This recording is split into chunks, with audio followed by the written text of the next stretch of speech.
Mesdames, Messieurs, bonjour. Très heureux de vous retrouver ici en direct de la Porte de Versailles à Paris sur TV Agri pour une émission Quand l'agriculture ramène sa science. Et pour en parler, j'ai le plaisir d'accueillir Cédric Villani. Bonjour. Bonjour. Alors, merci d'être parmi nous ici, donc, dans ce monde de l'agriculture. Vous êtes mathématicien et puis vous enseignez aussi à Lyon et à Paris. Dans quel cadre? Institut Henri Poincaré à Paris et Université Lyon 1 à Lyon. Bon, alors on va parler mathématiques, physique avec Gilles Allègre. Bonjour.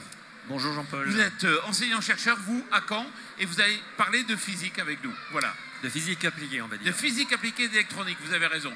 Xavier Bayot, bonjour. Bonjour Jean-Paul. J'y ai trouvé l'agriculteur le plus pointu en maths de France, voire du monde. Je suis sûr que c'est lui.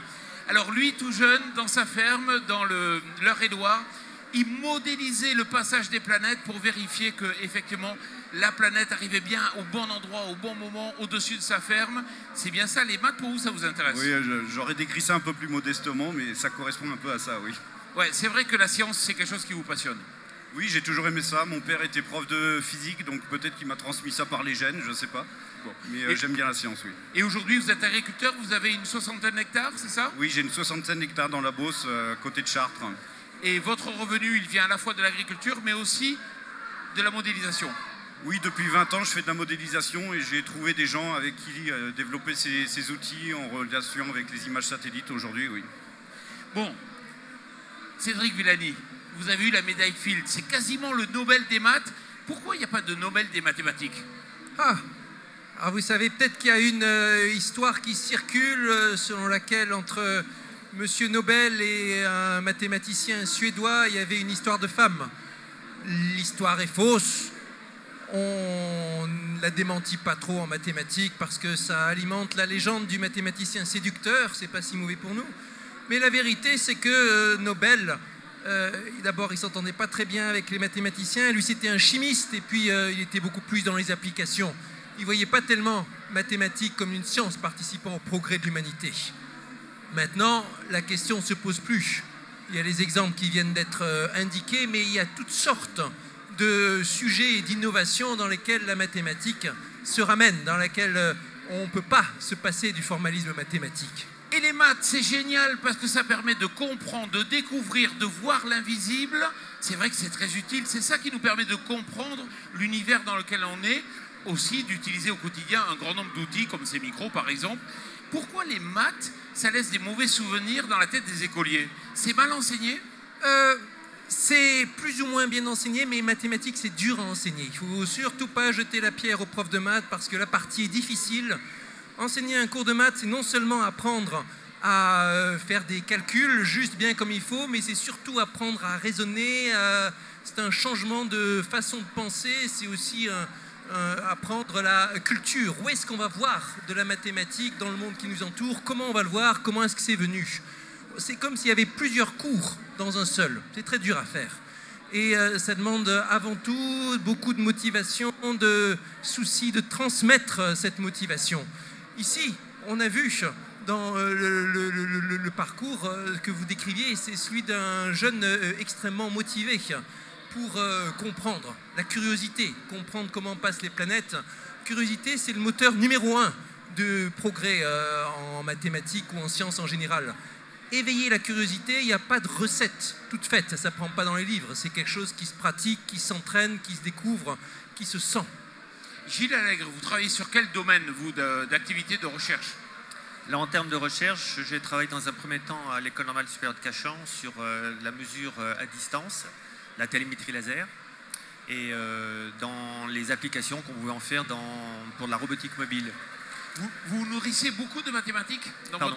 Vous nourrissez beaucoup de mathématiques? En physique, les mathématiques, c'est un outil incontournable, hein, que ce soit pour pouvoir trouver un modèle. L'objectif, c'est de trouver des modèles qui peuvent être analytiques, mais quand les problèmes sont très complexes, ce sont aussi des modèles qui sont numériques, avec de la simulation.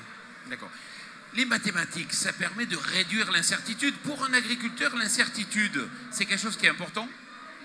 Oui, tout à fait, parce que l'incertitude dans l'évolution de nos plantes va avoir des conséquences sur nos interventions et modifier très fortement la date à laquelle on va faire certaines applications et dans quelle quantité on va les faire. Donc, l'impact il est financier, il est aussi environnemental parce que faire quelque chose qui ne correspond pas au bon stade, on va gaspiller soit des produits de traitement, soit de l'engrais et c'est pas du tout ce qu'on veut. On veut minimiser l'impact sur l'environnement et maximiser notre revenu, donc on veut essayer de faire vraiment de façon la plus optimale possible dans nos champs. Et la mathématique nous permet de simuler la croissance et le développement des plantes, de mieux savoir ce qui se passe dans les champs et d'intervenir vraiment au bon moment et non pas comme dans le temps on le faisait, intervenir tous les ans à la même date et en même quantité dans les parcelles. Ça veut dire que concrètement, vos modèles, ils permettent de prévoir le développement du culture pour appliquer donc les produits au bon moment? Exactement, j'utilise la météo et les images satellites pour avoir une vue sur la parcelle. Et la météo permet de faire une prévision sur ce qui va se passer dans les 10, voire 15 jours en fonction des prévisions météo et de savoir très précisément quand je vais devoir appliquer tel et tel produit et dans quelle quantité surtout. À titre d'exemple, cette année en 2017, on a des reliquats azotés assez élevés dans les sols, donc on a plus d'azote que d'habitude. Il est hors de question de mettre les mêmes quantités que d'habitude dans les parcelles pour fertiliser nos champs. On va en mettre beaucoup moins cette année, de l'ordre de 20 à 25%, parce que le satellite a observé qu'on avait des grosses quantités de biomasse. Le modèle a calculé qu'on avait beaucoup d'azote dans le sol, et c'est l'opportunité de faire des économies pour réduire notre impact environnemental et nos charges opérationnelles. Cédric Villani, on a l'impression que les mathématiques prennent des noms de plus en plus bio. C'est vrai, on vous parlait de modèles neuronaux, par exemple. Oui, d'abord, je vais faire remarquer que les différents ingrédients qu'on a là sont effectivement des ingrédients qu'on retrouve dans de nombreuses applications mathématiques de notre temps à travers différents secteurs. Ça s'appuie sur beaucoup plus de mesures avec des capteurs, ça s'applique sur beaucoup plus de données et ça s'applique aussi sur des modèles qui mettent en jeu un grand nombre de paramètres. C'est exactement les trois mêmes ingrédients que ce que vous retrouvez dans la médecine personnalisée qui est en train petit à petit de se développer, qui fait intervenir un mélange de modèles mathématiques, de mesures biologiques, médicales et de données statistiques. Et c'est en train d'envahir un peu tous les secteurs. Alors, il est intéressant aussi que dans le domaine, après avoir fait merveille pendant des siècles dans la physique, comme on a discuté, ça fait 300 ans que mathématiques et physique avancent main dans la main. Maintenant, on retrouve la mathématique dans des sujets beaucoup plus subtils, beaucoup plus écosystémiques, comme l'agriculture, comme la médecine, des questions de société. Et ça n'était pas possible avant, parce qu'il fallait des ordinateurs puissants. C'était pas possible aussi sans certain esprit qui s'est développé récemment, qui permet de faire des optimisations, de trouver les meilleures solutions dans des très grands jeux de données avec un meilleur usage du hasard et effectivement, comme vous le suggérez, un petit peu d'inspiration qui vient du monde biologique. Les grandes techniques qui font merveille aujourd'hui en intelligence artificielle s'appellent des réseaux de neurones qui imitent en un certain sens le fonctionnement grossièrement des neurones qu'on a dans le cerveau. Vous avez aussi des méthodes de sélection, pas de sélection en vrai que vous faites dans la vie, mais de sélection que vous faites dans l'ordinateur pour trouver par essai et erreur, par compétition, par mutation, quelle est la meilleure solution. L'évolution naturelle a fonctionné par évolution, sélection, exploration au hasard pendant des millions d'années, des milliards d'années, avant d'arriver à des solutions qui marchent très bien, qui pourraient marcher mieux, mais qui marchent quand même très bien. Et certains de ces principes, on peut s'en inspirer de nos jours. Mais ce rapprochement, quelque part, qu'on peut faire, qui est peut-être très anthropocentrique, mais est-ce que quelque part, il n'y a pas aussi cette notion d'esthétique dans la mathématique? C'est-à-dire, est-ce qu'on n'est pas aujourd'hui dans la recherche de la simplicité, dans la recherche d'une forme d'esthétique? Et quelque part, est-ce que ça ne se rapproche pas, ces deux mondes? Est-ce qu'on arrive justement à se dire que qui est de la poule ou de l'œuf entre la nature et la mathématique? Bon, il y a une question d'esthétique, bien sûr, très présente en mathématiques, et un maître mot qui est trouver l'harmonie, la solution harmonieuse qui tient compte des différents ingrédients. Ça a été très bien dit ici. Quand vous cherchez à résoudre votre modèle mathématique, vous cherchez à trouver la bonne solution pour avoir une forte production, mais en même temps une basse empreinte écologique. Et vous ne pouvez pas vous occuper de l'un sans l'autre. Il faut voir ça comme un tout. Tout est intégré. Mathématiques, c'est une science dans laquelle on est sensible plus que toute autre chose à l'intégration harmonieuse des différents ingrédients et des différentes idées. Alors, Xavier Baillot, vous avez trouvé une source d'images satellites gratuite. Et ça, c'est une véritable révolution dans le monde agricole, jusqu'à présent, on utilisait des images satellites pour aider au pilotage des cultures. Donc il y avait des constellations de satellites avec une offre qui était payante. Et vous révolutionnez un peu le secteur en disant, moi j'ai des satellites qui peuvent donner des images gratuites. Expliquez-nous. Oui, effectivement, le modèle économique de l'Agence spatiale européenne a changé depuis cette année avec l'arrivée du satellite Sentinelle. Les Américains l'ont fait depuis 2007 avec Landsat, où ils se sont rendus compte que lorsqu'ils vendaient les images satellites, ils avaient assez peu de téléchargement parce que ça coûtait très cher.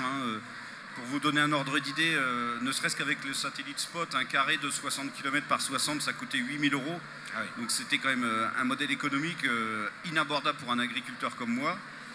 Landsat, avec des Américains, ils se sont rendus compte qu'ils ont multiplié par 100 le nombre de téléchargements une fois qu'ils ont mis les images gratuites. Et le retour sur investissement était bien meilleur en fournissant les images gratuites et en étant téléchargées des milliers, voire des millions de fois, plutôt qu'en les vendant et avec peu de téléchargements.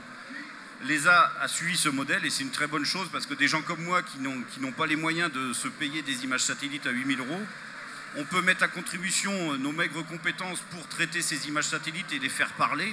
Et j'espère que demain, il y aura de très nombreuses autres personnes qui feront comme moi et qui chercheront, même si c'est un travail laborieux. Moi, je ne suis pas un expert comme Cédric en mathématiques, donc je suis un autodidacte de ça. Il a fallu chercher pendant des mois et des mois dans la bibliographie, se rendre compte qu'il y a des choses dont on rêvait qui ont déjà été créées. Et donc, c'est un petit peu décevant. Mais bon, le modèle économique, il est là, il est gratuit. Et ça permet de fournir à des agriculteurs des choses où on a juste à valoriser sa matière grise, c'est tout, et non pas la matière première qui est l'image satellite. Et je vais rebondir sur ce que dit Xavier, sur deux remarques importantes. Dans ces modèles comme ça, avec des données qui sont mises à disposition, l'utilisateur contribue à ajouter de la valeur en fournissant, en participant, et les grandes entreprises l'ont bien compris. C'est la façon dont fonctionnent aussi les géants de l'Internet américain, les Google et autres.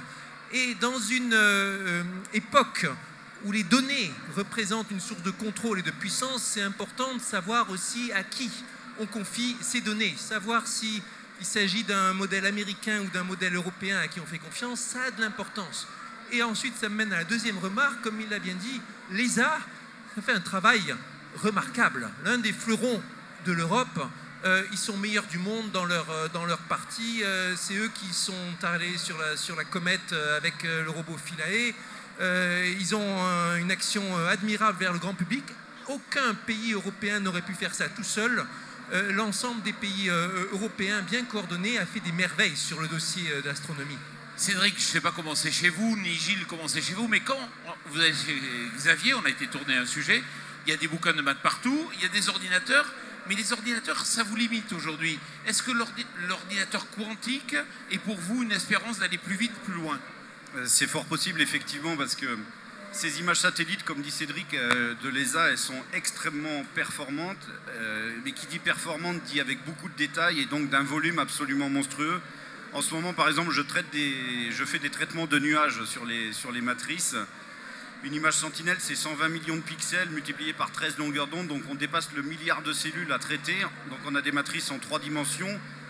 Moi, j'ai un PC assez modeste avec 32 gigas de mémoire. Il paraît que c'est déjà beaucoup, mais je suis très limité. Je suis obligé de découper mes matrices pour travailler. C'est extrêmement compliqué avec les ordinateurs que l'on a aujourd'hui chez nous. Et c'est peut-être un peu la limite d'exploitation de ces données extrêmement modernes et extrêmement volumineuses. On arrive dans le domaine du big data où là, c'est assez compliqué à gérer, mais c'est à la fois passionnant d'essayer de chercher l'astuce qui va nous permettre de traiter ces milliards de pixels pour en tirer l'information que l'on cherche et qui est pertinente, quoi. Alors, Gilles, vous travaillez... Allez-y. En fait, j'aurais une question à poser à Xavier, savoir s'il y avait un partenariat universitaire, avec des équipes de recherche en traitement de l'image qui seraient intéressées par ça. Je dois confesser que, vu que je suis autodidacte, j'ai eu l'habitude d'apprendre tout seul, très lentement, bien évidemment, avec mes maigres compétences. Donc, j'utilise beaucoup, enfin, indirectement, j'ai des partenariats virtuels, disons, avec les universités, parce que je m'enrichis de toutes les publications qui sont faites, évidemment, de gens comme Cédric ou comme vous qui publiez. Donc, je m'enrichis de ça et, à vrai dire, je travaille tout seul pour traiter toutes ces images. C'est plus long. mais au moins je comprends ce que je fais, je maîtrise ce que je fais, je reprogramme tout.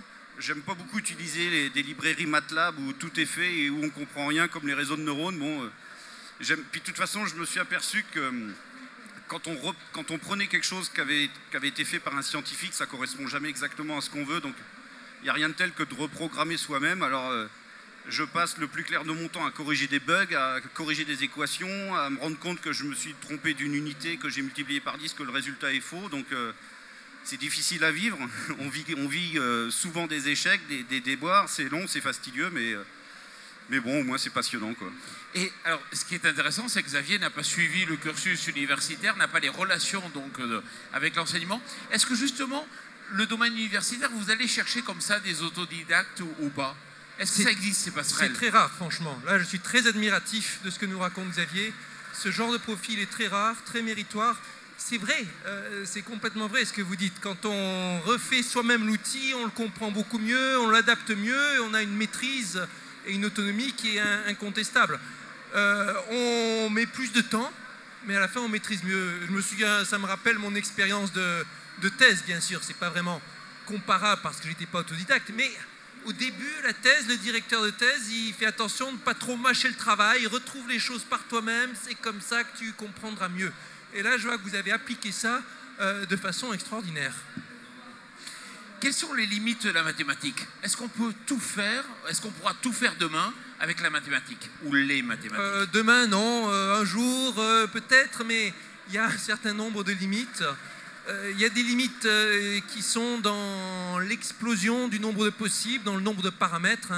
Dès qu'on se met à travailler sur des questions d'environnement, l'agriculture en est un exemple, vous avez énormément de paramètres qui interviennent. Il faut choisir lesquels on va sélectionner. C'est très difficile et on doit trouver un compromis. S'il n'y a pas assez de paramètres, c'est trop grossier. S'il y a trop de paramètres, ça ne sera pas prédictif ou ça ne sera pas gérable. Trouver le compromis, c'est beaucoup plus dur en biologie ou dans les sciences humaines que ça n'est en physique, en règle générale. Alors, il y a un salon qui se trouve à Villepinte qui s'est terminé jeudi, qui est le salon du machinisme agricole. Et justement, on a vu apparaître beaucoup de robots, de tracteurs sans cabine, totalement autonomes, et ils sont bourrés de capteurs. Vous travaillez un peu sur les capteurs, enfin sur les outils qui permettent de... Là aussi, on a l'impression que ça explose dans l'application au quotidien. On est vraiment dans le besoin de mesurer à distance, de comprendre les données qui vous séparent du fait qui se passe.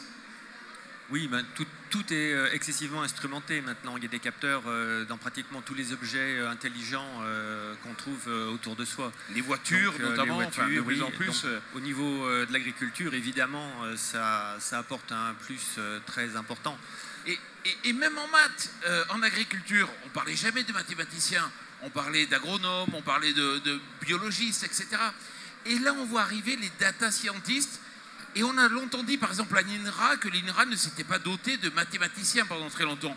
Or, avec le big data et l'application du big data en agriculture, alors par exemple, c'est conduire 1 million de parcelles d'essai selon des protocoles qui sont à peu près similaires pour savoir si dans une parcelle, un pied de maïs qui est trop petit, peut-être qu'à l'autre bout du pays, un autre pied de maïs très petit permettra de comprendre un frein à la croissance des plantes. Aujourd'hui, on a l'impression que les maths sont de retour plutôt de façon importante. Très importante, sont de retour un peu partout et comme vous le dites, énormément de requêtes, de demandes de data scientists, de scientifiques de la donnée. Le métier de statisticien est en train de revenir en vigueur. Pendant longtemps, on a considéré les statisticiens un peu comme des mathématiciens au rabais. Maintenant, c'est le contraire. Ceux qui ont les meilleurs salaires, qui sont les plus demandés par l'industrie et partout. Tous les secteurs cherchent à se mettre dans la donnée. Avec quand même je mettrai quelques précautions pour faire attention. Certains pensent que la donnée va remplacer les modèles. Je n'y crois pas.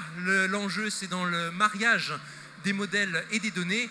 Et puis, il ne faut jamais faire confiance aveugle à l'algorithme qui gère vos données. Vous ne savez jamais trop comment il fonctionne, l'algorithme. La plupart du temps, ça marche très bien. Il y a des exemples où ça déraille sans qu'on puisse savoir vraiment pourquoi. Un contrôle de l'humain pour vérifier l'affaire, pour superviser, pour jeter un coup d'œil est toujours une bonne idée. Alors justement, pour inciter tous les téléspectateurs qui nous écoutent à se tourner vers la science, la physique, vers les maths, est-ce que Aujourd'hui, on parlait tout à l'heure de l'enseignement des maths. Est-ce que c'était bien fait ou pas? Est-ce que les enseignants en maths sont assez payés? C'est une vraie question politique, ça. Alors, il y a un sujet évident qui est la paye des enseignants. Ou en physique, enfin, de façon globale.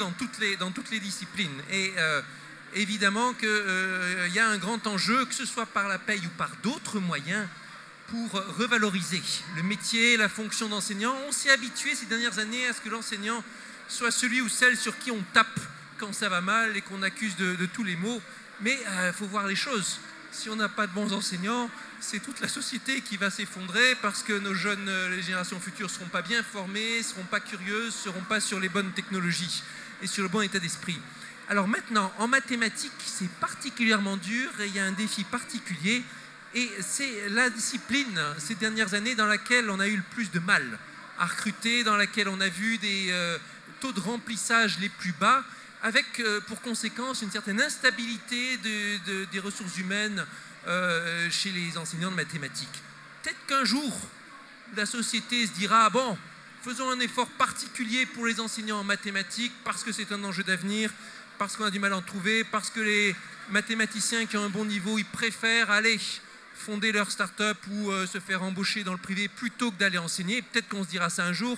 Je ne pense pas que la société actuellement soit prête à accepter qu'il y ait des payes différenciées pour les enseignants en fonction des disciplines. Alors, il va falloir trouver d'autres solutions pour rendre de l'attractivité à ce métier vital qui est celui d'enseignant de mathématiques. Et autre question, mon fils fait une classe prépa. Moi, je trouve qu'on enseigne trop de choses aux élèves. Est-ce qu'il ne faudrait pas alléger un peu pour justement avoir des approches un peu plus différenciées de l'enseignement des maths, de la physique et des autres matières? Est-ce qu'il n'y a pas, du côté du Conseil national des programmes, je ne sais pas comment ça s'appelle, en France, la volonté de toujours plus, toujours en ajouter? Ces dernières années, la tendance a plutôt été à une diminution des contenus et plutôt couvrir plus large et moins profond. Ce qui nous pose souci aux mathématiciens en général. Les programmes de physique d'ailleurs ont encore plus souffert de ça que les programmes de mathématiques. Pourquoi ça vous pose problème? Ça nous pose problème parce que c'est pas tant... Si vous voulez devenir un bon scientifique, que ce soit mathématicien, officien ou autre, ce qui compte le plus, c'est pas l'étendue des connaissances, c'est l'état d'esprit, c'est le réflexe, c'est la faculté de se concentrer et d'aller loin, c'est la capacité d'abstraction. Et on préférerait certainement que nos élèves, ils aient vu un peu moins de choses, mais qu'ils l'aient vu vraiment, qu'ils aient fait des expériences, comme Xavier, qu'ils soient lancés dans leur propre programme, qu'ils aient fait des projets, qu'ils aient trimé, qu'ils soient escrimés à faire tenir debout un programme compliqué et tout ça. Vous me parlez des classes prépa et du fait que ce sont des programmes chargés. J'ai envie de vous dire aussi, mais vous savez, si c'est trop chargé, il y a une autre voie bien sûr qui est la voie universitaire. Le professeur d'université que je suis se doit de rappeler ça. Ça a été voulu comme ça, qu'il y avait une voie plus rapide et plus chargée, une voie un peu plus lente et et en même temps où on prend le temps de voir les choses plus en détail, plus en profondeur. Et c'est bien qu'il y ait un certain équilibre qui soit trouvé. Actuellement, il y a certainement un déséquilibre en faveur des classes préparatoires en France. Je dis ça tout en reconnaissant que j'ai été passé par le système des classes préparatoires et que ça m'a très bien profité. Xavier Baillot, merci beaucoup, félicitations pour votre travail. Gilles Allègre, merci beaucoup, félicitations aussi pour vos recherches. Merci. Cédric Villani, merci d'être venu ici, concernant l'agriculture, parler science et agriculture. Et puis merci à vous.